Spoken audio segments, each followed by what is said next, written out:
লোটে মাছ বানানোর জন্য আমি প্রথমে নিয়ে নিয়েছি লোটে মাছ। আর লোটে মাছটাকে একটু আমি ভাপিয়ে দিয়েছি হলুদ আর নুন দিয়ে, যাতে যাদের অ্যালার্জির প্রবলেম থেকে থাকে যদি ওটাতে বেশি ক্ষতি হবে না, তার জন্য আমি এটাকে একটু হালকা ভাপিয়ে নিয়েছি। আর এমনিতে তো আমি এত লোটে মাছ খাই না, আমাদের বাড়িতে কেউ খায় না, এটা আমি প্রথমবার ট্রাই করছি। আর এই রেসিপিটা আমাকে আমাদের কাজের মাসি একটু বলে দিয়েছে, সেই হিসাবে আমি করব। তো দেখতে থাকুন, আমি কড়াইয়ে নিয়ে নিয়েছি সর্ষের তেল।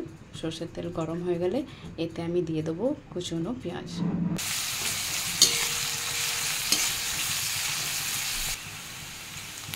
পেঁয়াজটা হালকা হালকা ব্রাউন হয়ে গেলে এবার আমি এতে দিয়ে দেবো টমেটো কুচি।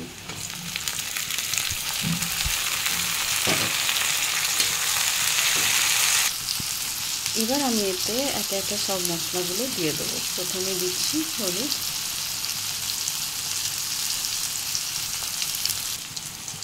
তারপরে দিচ্ছি জিরে গুঁড়ো, তারপর দিচ্ছি ধনে গুঁড়ো একটু বেশি দেবো, তারপরে দিচ্ছি লঙ্কার গুঁড়ো।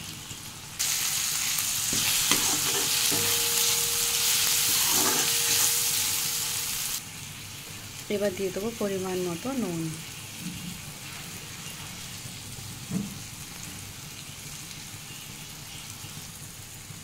মশলাটা ভাজা ভাজা হয়ে এসেছে, এবার আমি দিয়ে দেবো লোটে মাছটা।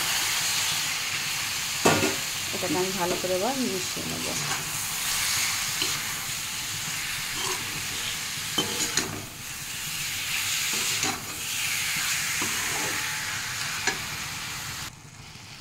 এরপর আমি এতে দিয়ে দেবো গ্রেট করে রাখা আদা।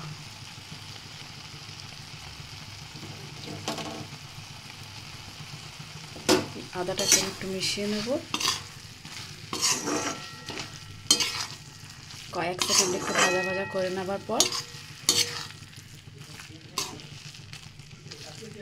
আমি দেব রসুন কুচি। ভাজা ভাজা হয়ে গেছে, এবার আমি দিয়ে দেবো রসুন কুচি।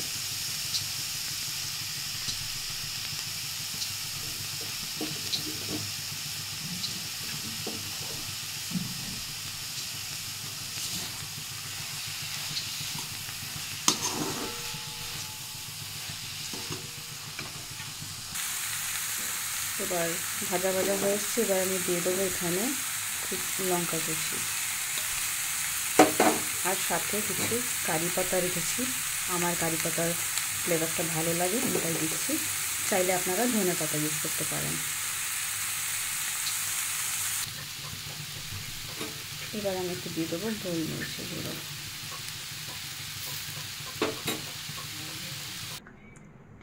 এই যে আমার লোটে মাছ রেডি হয়ে গেছে।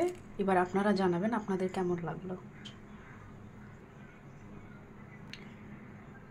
চলুন, সবাই ভালো থাকবেন, সুস্থ থাকবেন। বাই।